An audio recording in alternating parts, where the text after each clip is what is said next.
depressed about this whole situation. We're kind of stuck here. I think they finally found the straw that will break the camel's back.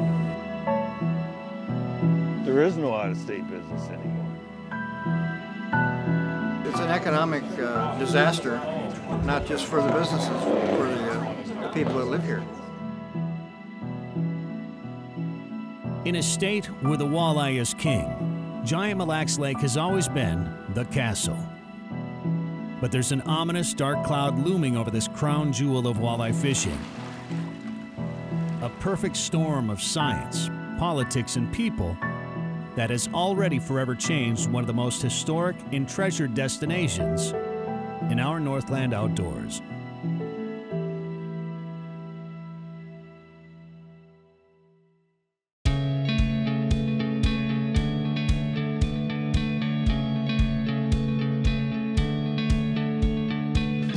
Hello everyone, I'm Brett Amundsen and welcome to Northland Outdoors and welcome to Minnesota's Mille Lacs Lake.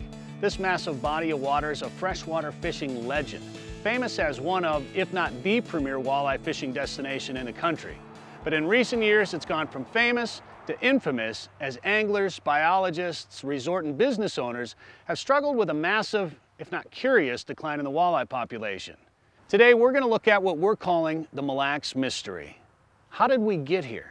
What are we doing about it? And what does the future hold for this grand old fishery? The one thing that everyone involved with this beautiful lake can agree on is there's a problem with the walleye population.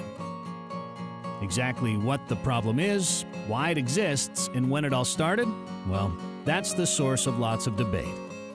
For the first time in history, anglers this year are not allowed to keep any walleyes caught on Mille Lacs Lake. But according to DNR biologists, the problems with the Mille Lacs walleye began long before most ever gave the health of this lake a second thought.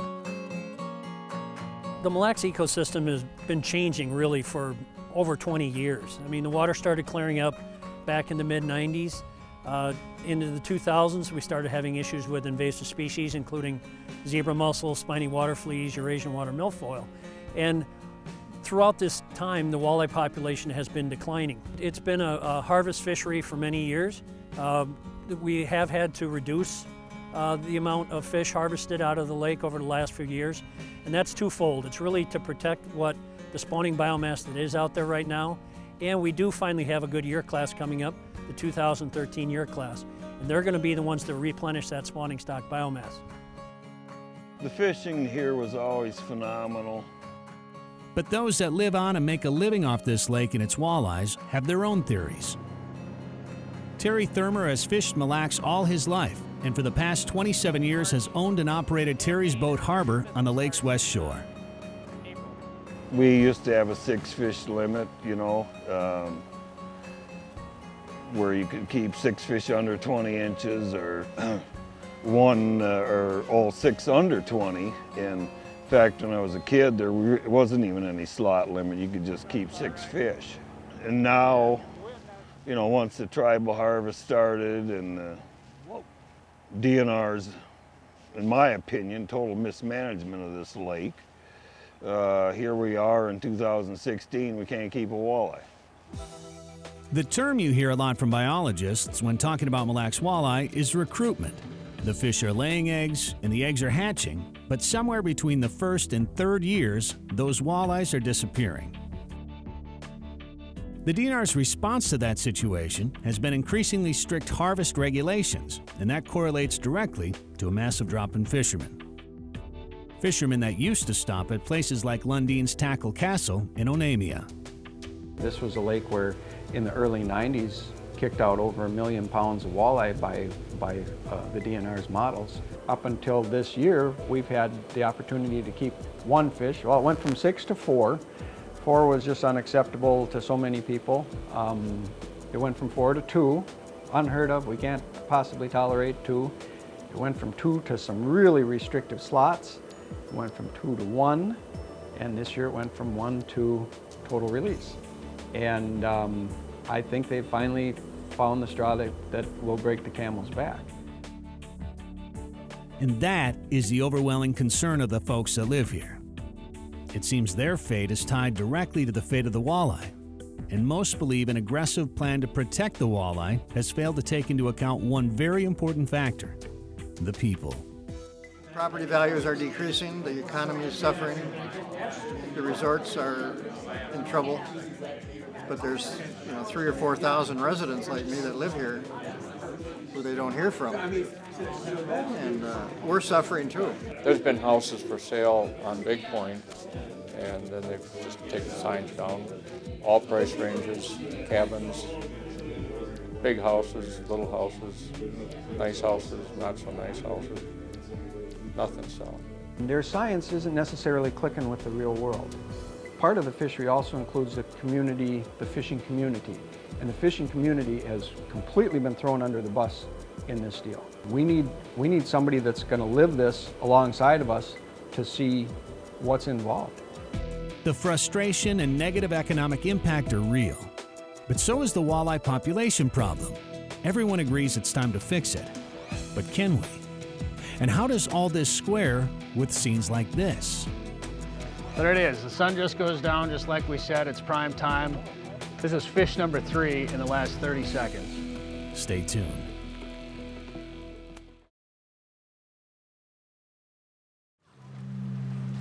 But I think the lake is healthier than people might have thought it was in January. And I don't want to crash this year because, like I say, we are sinking. The problems of Mille Lacs spread way beyond the fish and the fishery, and solving those problems requires input from just as many sources. This is the Mille Lacs Advisory Council, a unique mix of DNR biologists, community members, and local business owners who are trying to work through how the problems and the solutions affect everyone involved. Solutions like the DNR's decision to make this year's walleye season catch and release only. You all said, well, the bite's going to be good and they're going to come up like crazy, and I don't think there was anybody here that agreed with you. Nobody. We all said, won't happen. It ain't happening. We firmly believe that a lot of the technical aspects are being covered, but there is nobody looking at the social economic impact of the decisions that are being made. I don't think you could make those kind of decisions in a vacuum without considering what it's doing to the people in the community. Once we've experienced a closure, and once we are catch and release, we're just under the gun. And like I say, it's getting bad. It's far worse than I anticipated it was going to be this year. Far worse. We commissioned a blue ribbon panel. We started looking closely at mortality rates of juvenile fish, more closely than we ever did before. And we realized that there's been a serious change in walleye dynamics. We're trying to understand why. We hope it turns around. But in the meantime, what should we do? And the obvious thing was to not allow these spawners to go any lower, because we don't want it to become a red lake. This group has also provided a platform to publicly address another very controversial piece of the puzzle. For the past 15 years, the Mille Lacs Band of Ojibwe and other Native American tribes have been allowed to gill net and spear walleyes on Mille Lacs in accordance with an 1837 treaty with the U.S. government. The concept of netting doesn't sit well with the majority of the public, especially netting during the spring spawn. When we were going into this thing, and the band said, "Well, we're gonna gill net during the spawn," and the state was like, "Oh my God, they're gonna put a major hurt on the female fish," and we were very naive. Their harvest is 80% male fish. It's not female fish, because of fundamental behaviors and spawning behavior between males and females that we didn't really fully appreciate until they started fishing and we learned about it. We wanted to tell the tribe side of the story, but the Mille Lacs Band didn't respond to our requests for an interview. Still, representatives of the Great Lakes Indian Fish and Wildlife Commission were in attendance at the most recent Advisory Council meeting. We recognize and can appreciate that it's difficult all the way around. It's difficult for us also. We're all in this together, and there may be some things that we disagree on, but we also recognize that the thing that unites us is that we're sharing the resource, and it's, I think, to to all of our benefit to take care of that, to try and use it in a good way. And again, using Mille as an example to try and get it back to a place where we're all more comfortable with as quickly as we can. Their reason for concern may be different, but it's obvious the goal of all involved is exactly the same: a return to the walleye glory days on Mille Lake. But there is some evidence the glory days of catching walleyes on Mille is happening right now. We'll show you what we mean when Northland Outdoors returns.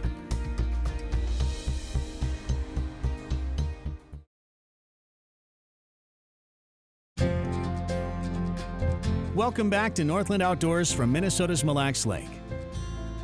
All the talk about the decline in the walleye population and the move to catch and release only on walleyes has many convinced a trip to Mille isn't worth the time.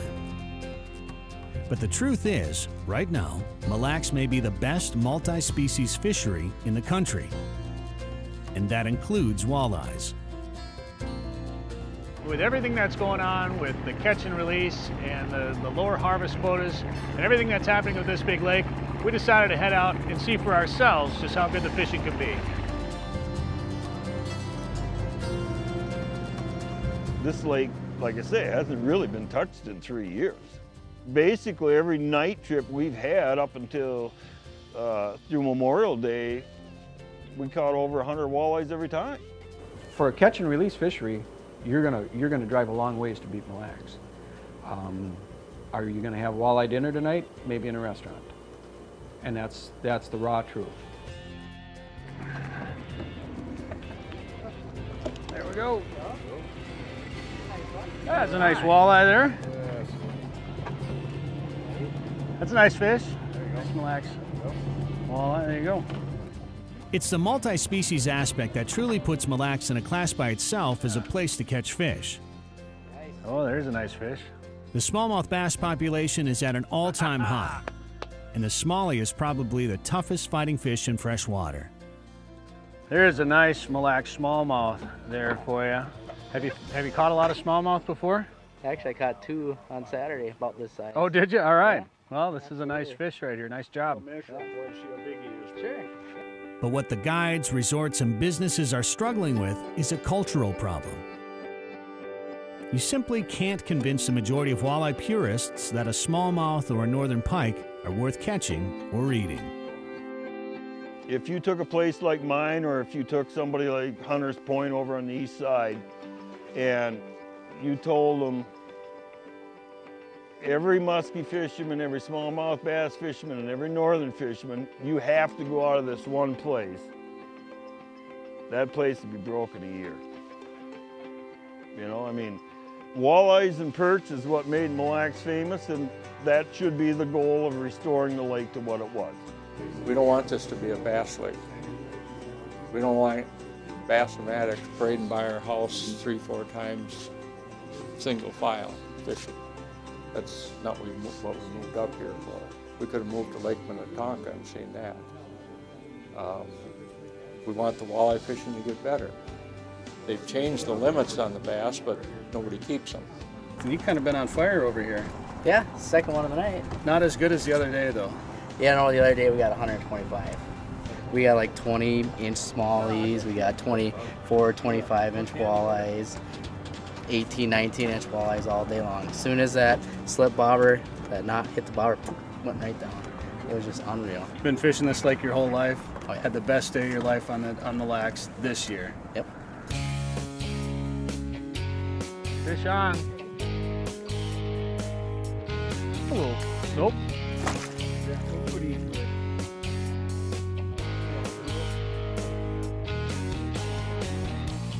That's better.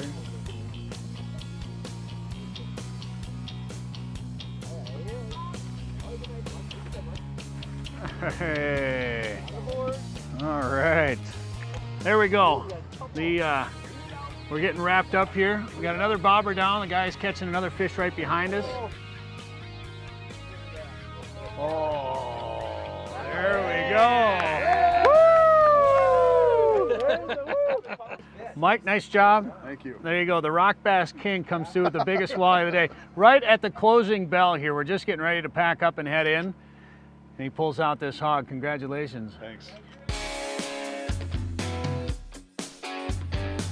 On our one short evening on the water, we boated over 24 walleyes in all sizes and numerous feisty smallmouth. It was a fantastic trip, but every fish went back in the lake. And even though that was fine with us, it's a deal breaker for lots of others who simply don't want to catch if they can't keep. While the fishery may be on the upswing, the economic situation is not. So the DNR is taking unprecedented steps to return the walleye population to healthy, harvestable levels. We'll show you more when we come back.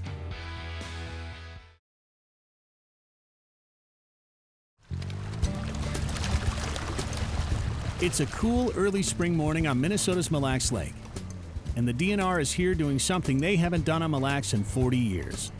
Netting spawning walleyes and stripping and fertilizing eggs to hatch and then stock back into the lake. But this is not an effort to grow the population. Stocking is often used to create a population where there hasn't been one before. But what we're doing with this is it is a stocking, but it's not a restocking of the lake. There is adequate natural reproduction out here right now. We've got lots of eggs being laid, lots of fry being hatched. But what we can do is by putting some of these fry back with a special mark on them, we can learn the numbers of eggs that are being deposited out here and the number of fry that are being hatched and see if we have an adequate spawning stock biomass of females and males out there. We've done this technique on several other lakes around the state, including Red and Leech and Vermilion and Ottertail, Woman Lake, and it really helps us learn a lot about that very early life stage of walleyes. Our crews set nets out onto the lake on Wednesday and started out on Thursday. They go out, they're trap nets, there's a lead that comes from shore, the fish swim along shore, and that leads them into the net. We go out with a boat, we pick them up, we put them in a tub. Then you basically separate the males and the females, and you take a female and you squeeze the eggs into a pan, and then a clay solution is added because we don't want these eggs to clump up. And by keeping them separate, the fertilization rate will be much higher as you squeeze the milk from the males in as well. And then stir it up and nature does its job. Then the eggs, the fertilized eggs are taken out of the pan, they're dumped into a screen so that clay can get washed off in nice clean water. Then they're put into a cooler and then they can be transported that way to the hatchery. In this case, they're going to our hatchery in St. Paul. Our goal was about 20 million eggs. We were looking for a goal to produce 10 million fry. We weren't sure the kind of hatch rate we were going to get. Again, this is a unique experiment for us here. Generally, in most of our other spawning runs, we get somewhere in that 70%, 75% hatch rate, but we didn't know that we could count on that. So we were shooting for about 20 million eggs, and Mother Nature cooperated, and the crews did a great job, and we ended up with over 25 million. A lot of the things that we're looking at are we talked about the clear water and the changes in the lake, the effects of the invasive species. We really need to learn more about the food chain out here because we can learn all we want about adult walleyes or adult northern pike, but if we don't know what's happening for their food base, we don't know what's happening with the plankton that supports that food base, it's going to be much harder for us to get the answers we need.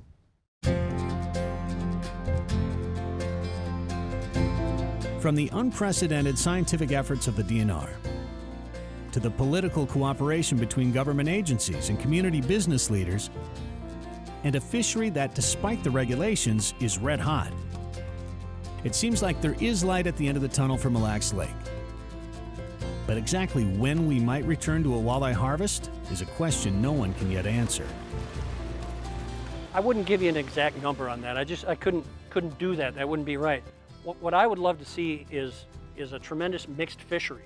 You know, you have walleye fishing is always going to be a huge, huge part of Lake Mille. And right now the fishing, as I said, is excellent. The keeping isn't so good. But you also have people coming. I was at an access the other night here on Mille. You have a lot of out-of-state plates, people coming for that bass fishing. We have a tremendous northern pike opportunity. You see what happened last November with two of those monster muskies that were caught out here. And all of those things, you know, the businesses around the lake, if they can take advantage of those kinds of things, you know, people realize that it's not just about coming and harvesting a walleye, but it's a beautiful lake. There's lots to do. There's tremendous fishing for several species. Really what I want to see is a diverse economy, a diverse fish population, that walleye is the keystone to. If we look at things logically and without emotion, I think we can safely say that there isn't one specific scapegoat that's caused the problems here on and around Mille Lake. But what we do know, as we've shown you here today, is that the vast majority of stakeholders are committed to turning this lake around. And just as it took everyone to get to where we are today, it's going to take all of us working together to get to where we want to be in the future, and hopefully help the mighty Mille Lacs weather this storm and continue to be a premier fishing and tourist destination for generations to come. From the shores of beautiful Mille Lake, I'm Brett Amundson. Thank you for watching, and we'll see you next week on Northland Outdoors.